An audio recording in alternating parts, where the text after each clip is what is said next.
Hello कक्षा 7 के विद्यार्थियों, हम अभी पढ़ने जा रहे हैं अध्याय 8 पवन, तूफान और चक्रवात। अब पवन के बारे में तो कौन नहीं जानता, सभी जानते हैं। पवन मतलब वायु, जो हवा उठती है उसको पवन कहा जाता है। पवन थोड़ा ज़्यादा हो जाए तो उसको तूफान कहते हैं, और अगर पवन घुमरी लेकर आता है तो उसको चक्रवात कहते हैं, है ना। यह हमारा सामान्य मानना है।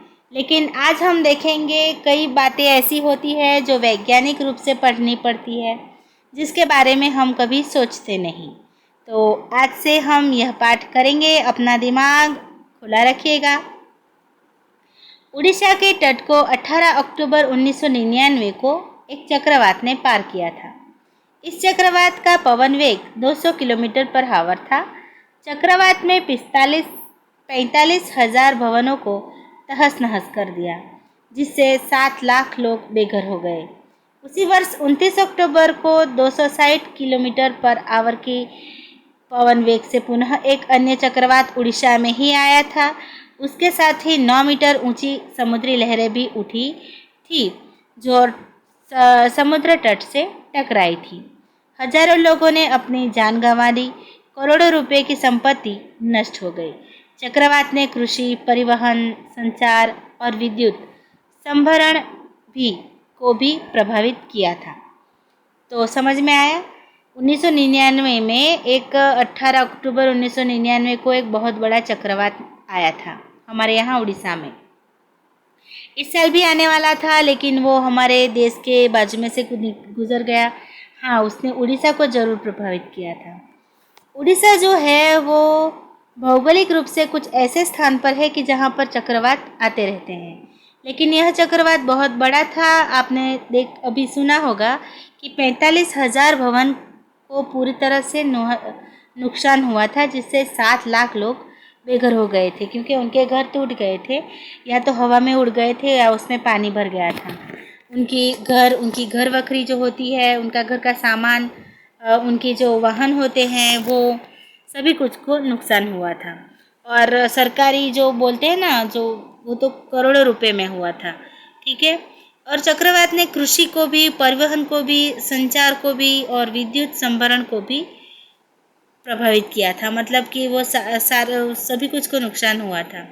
कृषि जो है वो बह गई थी, परिवहन के जो रास्ते हैं, जो वाहन हैं, उसमें पानी भर गया था या फिर उसको पवन से नुकसान हुआ था। संचार जो होता है, मतलब कि जो बड़े बड़े हमारे टावर होते हैं ना, टेलीफोन मोबाइल वाले, वो उनको भी नुकसान हुआ था। और विद्युत के जो खंभे होते हैं वो भी उखड़ गए थे। तो मतलब विद्युत को भी नुकसान हुआ था, बिजली चली गई थी, ठीक है। आप यहाँ पर इस नक्शे में आप देख सकते हो कि चक्रवात मतलब गोल गोल घूमता हुआ ये जो बना था वो कितना बड़ा था, देख रहे हो। उड़ीसा के समुद्र तट की और प्रवृत्त किसी चक्रवात का उपग्रह द्वारा ऊपर से लिया गया यह चित्र है। आप यह चित्र कहाँ देखते हो? आप यह चित्र नॉर्मली जब हमारे वो समाचार आते हैं ना, तभी देखते हैं हम, ठीक है ना। लेकिन चक्रवात होते क्या हैं? तो हम देखेंगे कि आखिर ये चक्रवात होते क्या हैं, ये कैसे बनते हैं, ये इतने विनाशकारी क्यों होते हैं। इस अध्याय में हम ऐसे कुछ प्रश्नों के उत्तर जानने का प्रयत्न करेंगे। हम जानते हैं कि पवन आता है, लेकिन वो पवन कैसे आता है, क्यों उठता है, क्यों पवन की लहरें आती है और हमसे टकराती है। कभी कभी पवन बिल्कुल नहीं होता, लेकिन कभी कभी बहुत सारा पवन होता है। लेकिन क्यों, कैसे, चक्रवात कैसे आते हैं, तूफान कैसे आता है ना। तो इसके बारे में हम वैज्ञानिक तरीकों से यहाँ पर पढ़ेंगे, ठीक है। हम वायु द्वारा होने वाले कुछ क्रियाकलापों से आरंभ करते हैं। ये क्रियाकलाप हमें चक्रवात से संबंधित कुछ मूलभूत विशेषताओं को स्पष्ट करने में सहायक होंगे। हम यहाँ पर कुछ क्रियाकलाप करेंगे और समझेंगे कि यह पवन कैसे और ये चक्रवात कैसे आते हैं। इससे पहले कि हम क्रियाकलाप आरंभ करें, याद रखें कि गतिशील वायु को पवन कहते हैं, ठीक है। गतिशील वायु जो होती है उसको क्या कहते हैं? पवन कहते हैं। अब हम अगले क्रियाकलाप पढ़ते हैं। वायु दाब डालती है। दाब मानी दबाव डालती है। कैसे? आपको पता है कभी आपने समाचार में देखा होगा, न्यूज़ में देखा होगा कि जब भी चक्रवात आते हैं तो वो पूरे क्रेन को भी उठाकर घुमा देती है। और वो दाब क्या होता है, कैसे डालता है, उसी के बारे में हम अभी बात करें। जब कभी भी किसी क्रियाकलाप में कुछ गर्म करना हो तो बेहद सावधानी से कार्य करना चाहिए। यह आपके लिए है। यह अगर प्रयोग आप करो घर पे तो बहुत सावधानी बरतनी पड़ती है, क्योंकि इससे जल सकते हैं। अच्छा होगा यदि ऐसे क्रियाकलाप आप अपने परिवार के बड़े सदस्यों की उपस्थिति में करें अथवा अन्य शिक्षकों की उपस्थिति में करें। ठीक है, यह सावधानी थी। हम आगे पढ़ते हैं। इस क्रियाकलाप में आपको पानी उबालने की आवश्यकता पड़ेगी। ढक्कन वाला टीन का एक डिब्बा लीजिए। एक छोटा सा डिब्बा आता है, पता है, ऐसा छोटा सा, जिसमें ऑयल भरा हुआ आता है। जिसमें ऑयल निकाल लेते हैं तो एक डिब्बा रह जाता है ना, टीन का छोटा सा, ऐसे डिब्बे की बात है। इसे पानी से लगभग आधा भर लेना है। डिब्बे को मोमबत्ती की लौ पर तब तक गर्म करिए जब तक कि उसका पानी उबलने न लगे।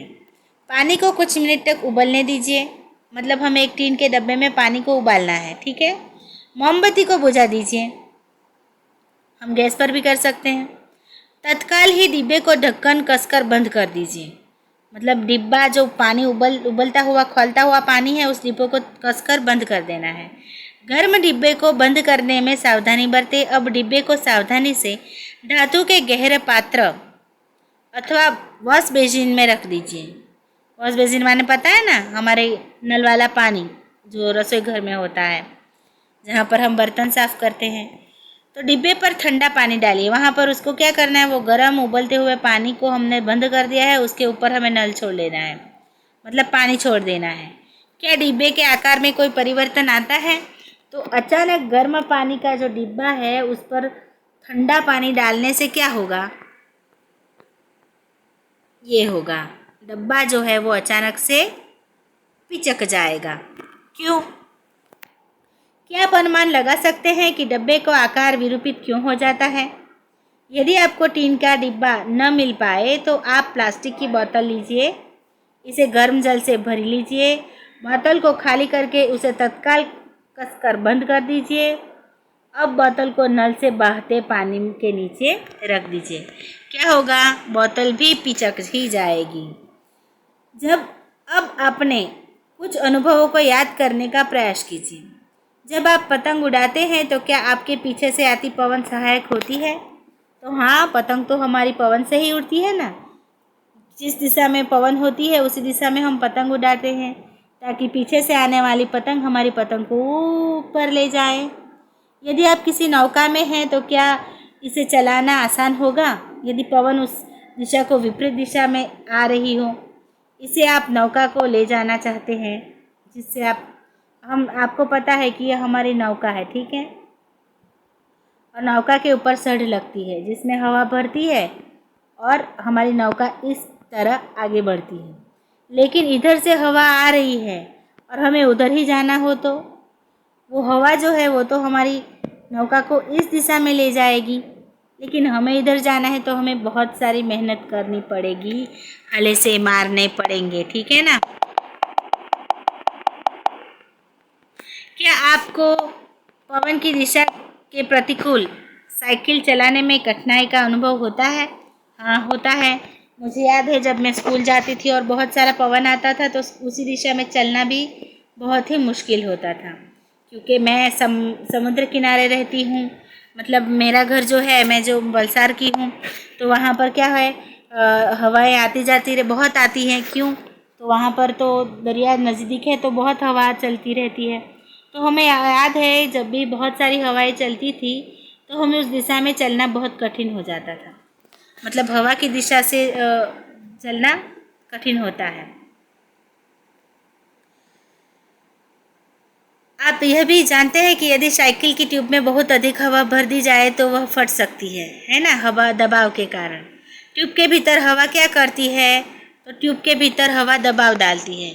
कभी कभी क्या होता है, जब गर्मी होती है और हवा जो होती है, आपको पता है, हमने आगे पढ़ा होगा, छठी कक्षा में पढ़ा था कि हवा को गर्मी लगने से वह फैलती है तो ट्यूब में वो उसके लिए जगह नहीं बचती फैलने के लिए, तो वो ट्यूब को फाड़ देती है। इसीलिए गर्मी में हवा से ट्यूब फट जाती है। अपने मित्रों के साथ मिलकर इस पर चर्चा कीजिए कि साइकिल की ट्यूब में हवा कैसे उसके आकार को बनाए रखती है। ठीक है, क्योंकि आपको पता है कि हवा भी जगह रोकती है, हवा भी जगह रोकती है, इसीलिए वह साइकिल के ट्यूब को बनाए रखती है।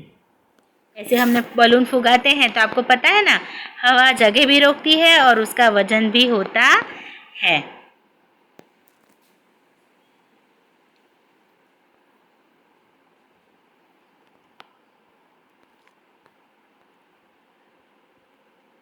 ये सभी अनुभव हमें यह आभास देते हैं कि वायु दाब डालती है। इस दाब के कारण ही पवन द्वारा वृक्षों की पत्तियां, बैनर और झंडे लहराते हैं। तो आपको पता चला कि वायु दाब डालती है, वो हमें धकेलती है ना। आप कुछ अन्य अनुभव भी बता सकते हैं जो यह प्रदर्शित करते हैं कि वायु दाब डालती है। आइए अब हम यह समझने का प्रयास करते हैं कि डिब्बा अथवा बोतल विरूपित क्यों हो गया था।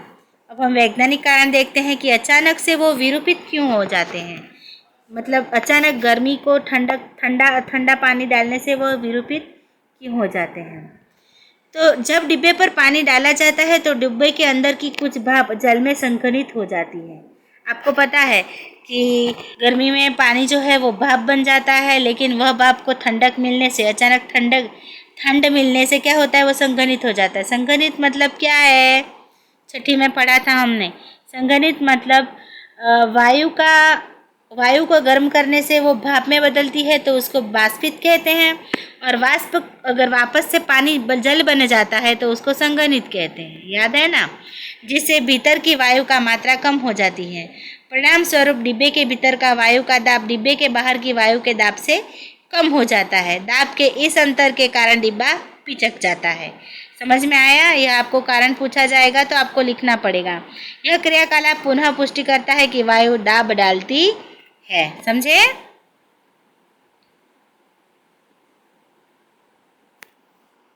तो यहाँ पर हमारा यह वीडियो खत्म होता है। हम अगले वीडियो में आगे पढ़ेंगे।